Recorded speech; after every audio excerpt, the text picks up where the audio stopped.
Thank you for tuning in to The Talk Show. I am Andra, and I am joined by Terry today.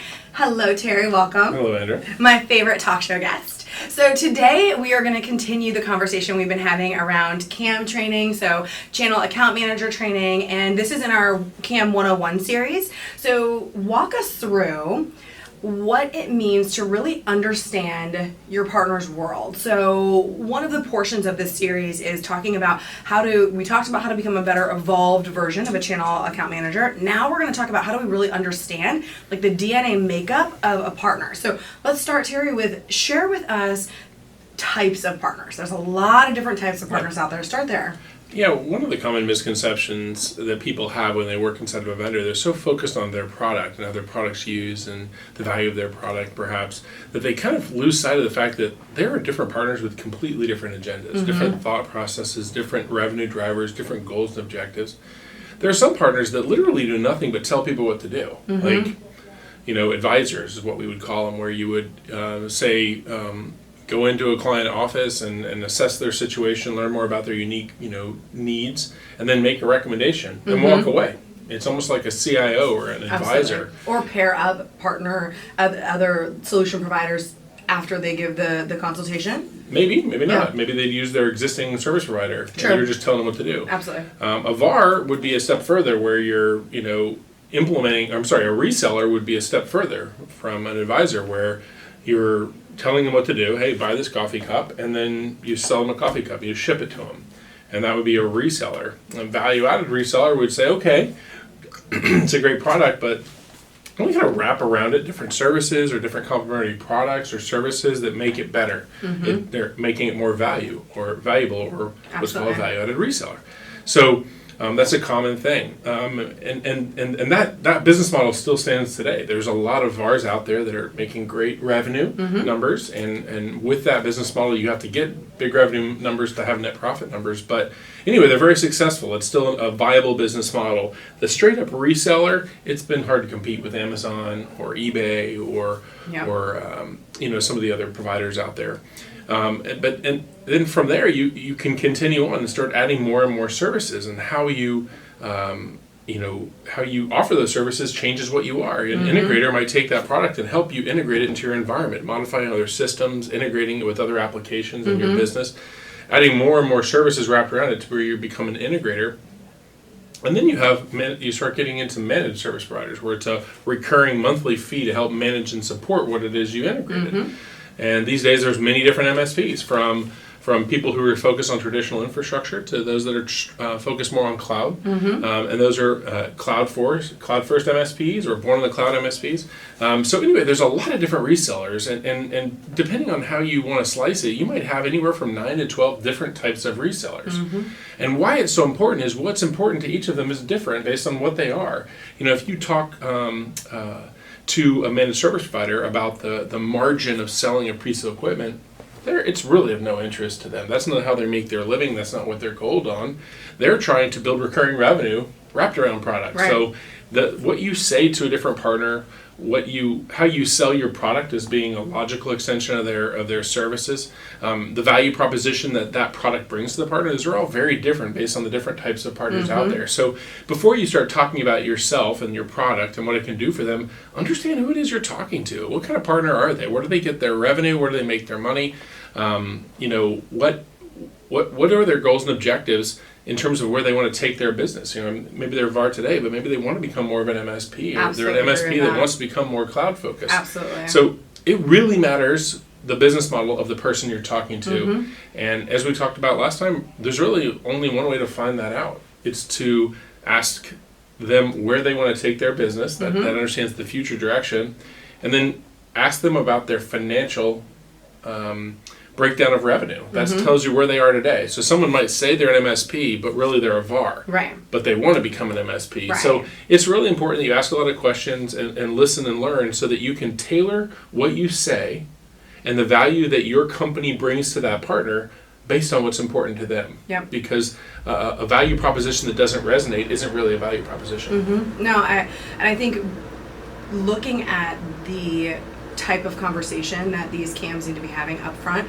Back to what we shared before, is being a consultant to the partner is really huge. Now, when it comes to identifying how you get there is in these questions that you're saying. So when it comes to being a really good partner to your partners, your reseller partners, your MSPs, whatever the case may be, understanding through those, questions, what is it going to take to grow their business, and what are they even looking to do? To your point, a lot of times people say, oh, I'm a managed service provider, I'm an MSP, but they once upon a time sold Office 365 to one client of theirs. That doesn't necessarily turn them into an MSP, but you only know that based on that breakdown, right? Where is your revenue coming from today? Oh, well, 90% of it is still project-based, or a small percent of it is recurring revenue. That's really looking at that, the inner workings. That's how you know exactly what their true makeup is. And I think, too, one of the things that you made me think about as you were sharing with us is a lot of different definitions are swirling out there about what makes up an MSP.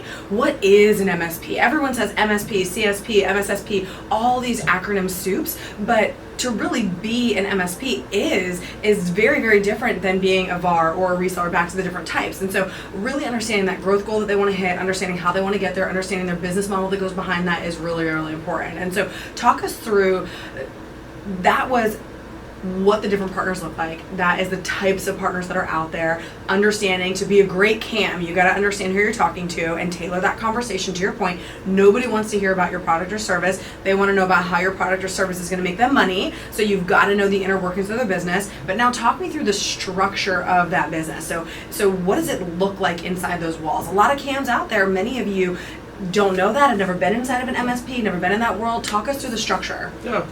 It's small business is very different than large business in the sense that there's more than one hat being worn by a lot of people. But every business has the same fundamental structure, right? For example, every business has an accounting department. Without an accounting department, you're not going to have payroll, you're not going to be able to pay your bills or be paid by your customers, you're not going to be able to invoice for your services. So an accounting department is something that everyone kind of can see how it's very similar. But what happens in smaller businesses is that the accounting department is often a team of one. They're not deeply specialized. Like in a large company, you might have an accounts payable department of 25 or 50 people. All they do is pay bills all day. Right. Accounts receivable or billing or invoicing could have another 25 people. Financial reporting, general ledger may have another 25 people. You may have a global network of accountants that are consolidating financial statements into some sort of a tool so that they can produce a consolidated financial report back to the public markets. So in a small business, it's one person, maybe two. Occasionally you'll get more, but really most service providers have a full-time person. Smaller ones may have a full-time person that's also the owner, right, or a full-time person that's also the dispatcher. It can get really different, but they all have to have an accounting function. Okay. In this, another commonality is service department, right? In a larger company, a service department may have tens of thousands of people in it, all with deep specializations. And an IT service provider, services really are separated into remote support and on-site support primarily, right? So you have a NOC, some sort of help desk that's providing support remotely using RMM tools, or just supporting people on the phone. And then you have a field team that's actually drawing on site. Now your field team may be your employees, so you can literally dispatch people from home office or whatever, or you could rely on one of the many networks of consultants like OnForce, for example, where they can put people in front of a customer in the top 180 markets in the United States. Absolutely, and scale that team for you. Right. Yeah, absolutely. So you can go to a service provider and help them get started selling your product, knowing that they probably have a network that can deploy even a national solution. Global might get a little more complicated, but if you said, hey Tara, I want you to get this cup to, I'm gonna send it, I'm gonna drop ship it to 20 different offices. I need to have a tech come inside and install it. Most resellers can actually pull that off. Yeah. So service department is another one. Sales is a little more unique. Yes, right? Talk about sales. So marketing is obviously the process by which you get leads, is marketing. And for most resellers, they don't really have a marketing department. They don't believe in lead gen. In fact, they don't even understand that lead gen is a function. They think it's something that salespeople do. So that's or where like a cherry on top of the business, like a nice to have, not a need to have, and I the would- world of referral business being such a big part of. for a reseller, marketing is not really even a nice to have. It's maybe a necessary evil. Right. It's an evil, and the reason it's an evil for most resellers is they simply don't understand it. They don't like it. It's not guaranteed. They probably have dabbled in it and failed, or partnered with a lot of the con artists out there. There's a lot of people in the marketing space who, frankly, have taken advantage of the trust that people place in them, and so it's something that's changing. The IT community understands the benefit of marketing. There's a lot of great people out there kind of sharing how important leads are to a sales organization. So anyway, go in kind of knowing that if they have marketing, it's likely an intern or maybe a small department. The more mature resellers, until you get past, say, 100 employees, the more mature resellers are the ones that actually outsource the function. Sales and a reseller obviously takes the leads that marketing generates and tries to close them. For a lot of resellers, they're what's called principal-led. A principal-led reseller is one where the owner themselves is the salesperson. So that's principal-led sales. They have the knowledge of business because they're a business owner. They have the knowledge of technology because that's their passion. And then they go out there and close deals. And principal-led resellers actually do quite well. It's a great way to get started. A lot of resellers are actually pretty darn good at sales. They tend to be the best salesperson in their company. Absolutely. They know their business, they know the product, they know the solutions, and it's easier for them to go in and sell that story. So that, and then, they're frugal. Some by necessity, some by desire, but they're frugal, so they tend to invest in low-end people and call them salespeople, when in fact they're more of a high-end provider than what they're willing to pay for. So sales is kind of complicated in resellers. Marketing and sales is the one part of the organization where you see wide variations. The top 1% of MSPs and VARs that are growing, they have a demand gen function, they have a marketing function, they have a sales function. But if you look at the lion's share of resellers, the mom and pop shops ranging from, let's say, $10,000 a year in revenue to say 1.5 or 2 million, they don't really have that as much as a focus. So anyway, there's a lot that a channel account manager can do to help understand what challenges a partner is really going through by really understanding the different parts of their business and helping identify where there's maybe some pain points, some areas where they could use some other help. Definitely. And I think knowing very well what the inner workings and the structure looks like allows a CAM to not only obviously better understand the business. If you don't understand the business, it's very hard to provide any help. Even if you know your solution really well, you're coming in from a vendor and you know how great your solution is, or you know how much you are already providing your solution or your products into the space and the channel. You have to know and understand that makeup of that partner coming to you to know how it's going to work inside of their house, because everyone is different, and knowing the other support mechanisms inside of your vendor, right, inside of your company that you can give them to plug those holes. So I think that that's really important. Now let's talk through some serious challenges. So you've talked through the different types, you talked through the different functions inside of the business. Now what are the massive challenges that these partners are hitting that if I'm a CAM, I've got to understand the challenges to know how to solve for them in these conversations? There's really two, I'd say, where a lot of resellers are successful, where there's not a lot of challenge, and that's in the services department. For, by and large, resellers have a passion for service, they have a passion for technology, they're actually pretty darn good at doing what it is they sell. They're good at it, they have good customer service, good customer retention. You see a lot of resellers that have an average customer life cycle of a decade or more, where once they get a customer, they're a customer for Sticky life, and it right? stays, Super sticky. Where resellers struggle, though, is really in two areas. One is in finance. Either they struggle with cash flow. In other words, they are actually profitable, but collections and management of cash flow is a challenge. And there's nothing that can kill a small business faster than cash flow challenges, right? If you can't make payroll, your employees tend to walk out the door, even if you're, quote, profitable if you look at a financial statement. The other thing is just not making enough money. A lot of resellers are challenged when it comes to sales and marketing to where, frankly, they try to compete on price. And you see... dig deeper on that. It's very common in the industry to compete on price because if you're not good at sales, that's what you lean on, right? The reality is... That's the only other lever that you have to pull is, I'll go lower. If I'm a great salesman, I can get you to spend, $1,000 on this cup. Because I'm an amazing salesperson. If I'm not, I'm like... I could sell it if I lower the price to 10 cents, right? So So understand that that's a challenge that a lot of resellers face. They tend to rely on price as a competition. And why that's so dangerous for resellers is because resellers, there are so many resellers that are technically minded and technically trained. They're not business people. They're willing to actually sell it for less than it costs to do it right. So you start to get a situation where you're trying to compete on price and you've got a reseller who's actually charging less than what it takes to do the job. Yep. But you want to win, right? You want to win for pride, but maybe you need to win for cash flow. You take the job, and eventually it really catches up to you. And you get a situation where you're working really, really hard and not making any money. So not making money and cash flow are two huge issues that resellers face. What do you suggest? Like, what do they need to do? Well, it's important for the channel account manager to understand that that's going to be concerned with probably 95% of resellers, right? One or both of those issues are very real and they're very personal. The resellers don't want to talk about it, right? Everyone wants to put on a show about how successful they are. But understand that that's probably an issue. So if you've got to solve, be it vendor financing, be it the ability to teach them how to bill first and then do the work, maybe the ability to help them close more sales by offering them sales and marketing collateral that helps the reseller look better. Maybe in that collateral you intertwine best practices around getting paid in advance, for example. A vendor can really start to differentiate themselves as a partner when you start teaching partners how to address their challenges, right? So if cash flow is a challenge, your proposal template may need to talk about how you get 100% on order for the hardware, 100% on order for the software, and 100% on order for services. All of a sudden, you've drastically improved the cash flow of that reseller. You've eliminated accounts receivable as a risk.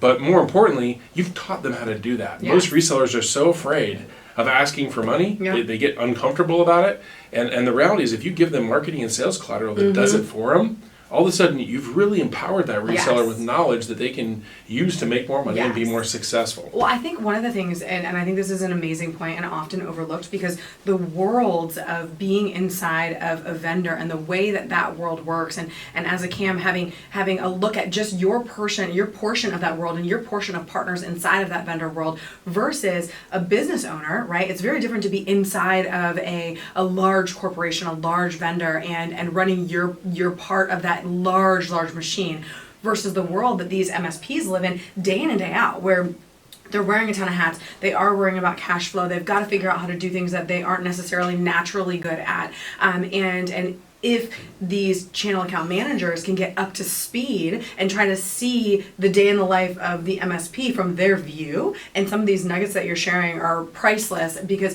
if you can really dig that deep in and understand the partner at that level, things that they might not even know to talk about, like their cash flow or what they're looking to grow into as a business.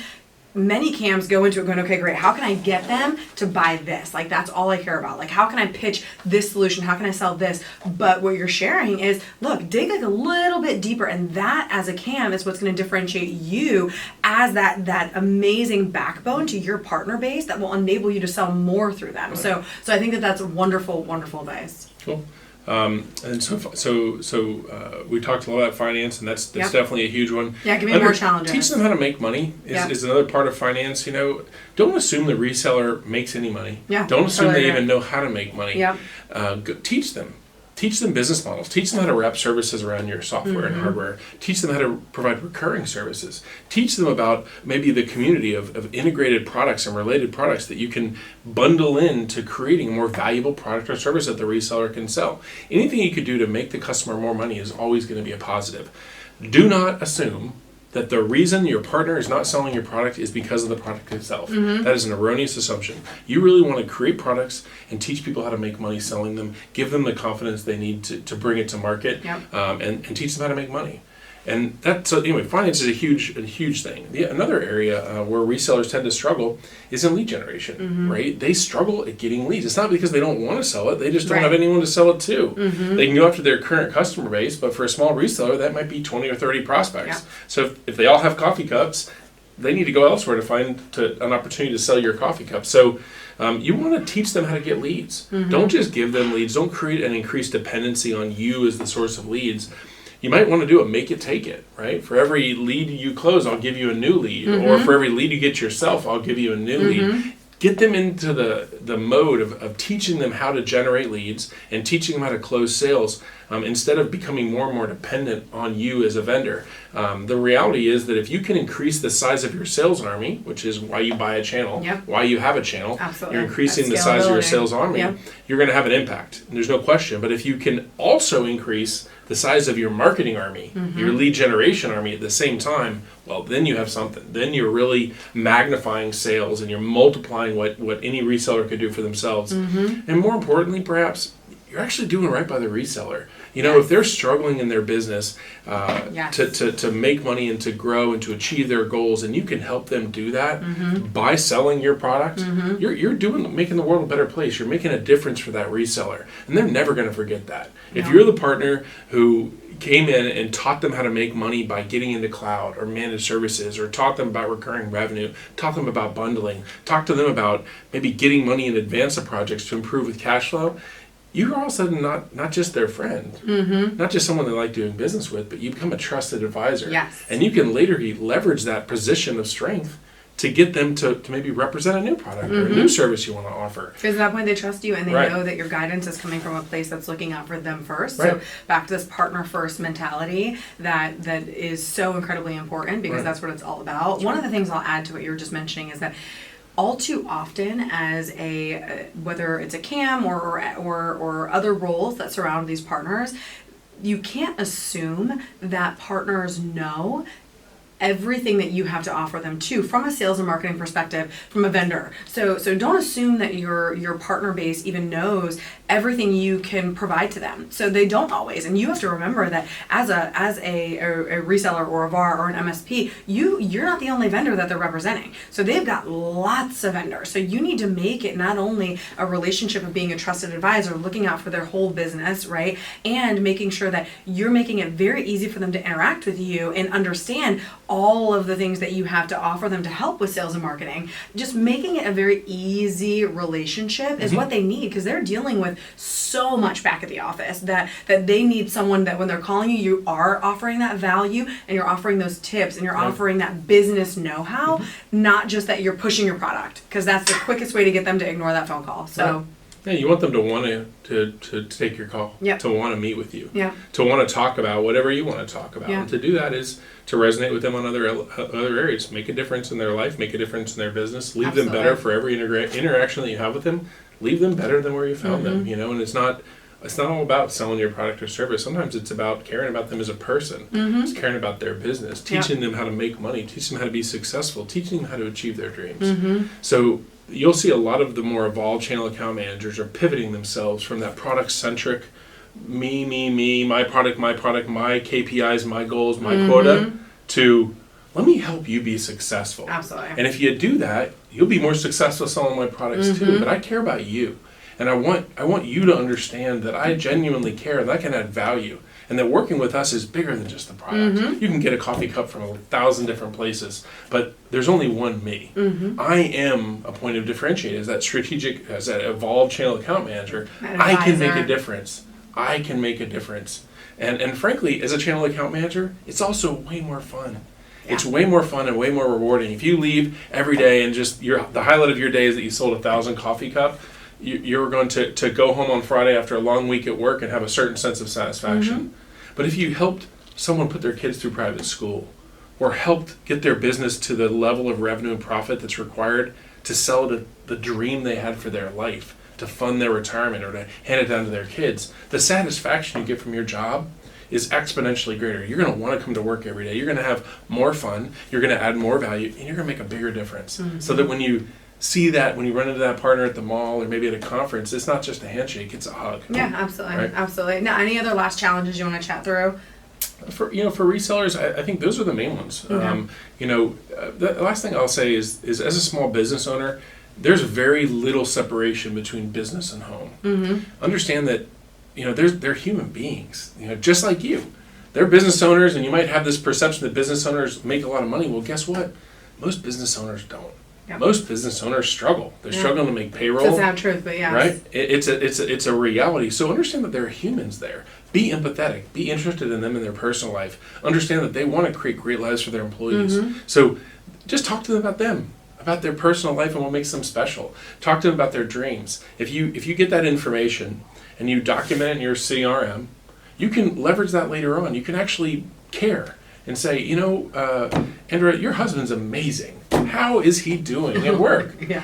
Did he get that promotion, or did he get that sale, or did he get that new car? You're institutionalizing that knowledge in your CRM, but you're able to pull that back out and develop a deeper relationship because they believe you genuinely care. Yeah. That you're genuinely listening.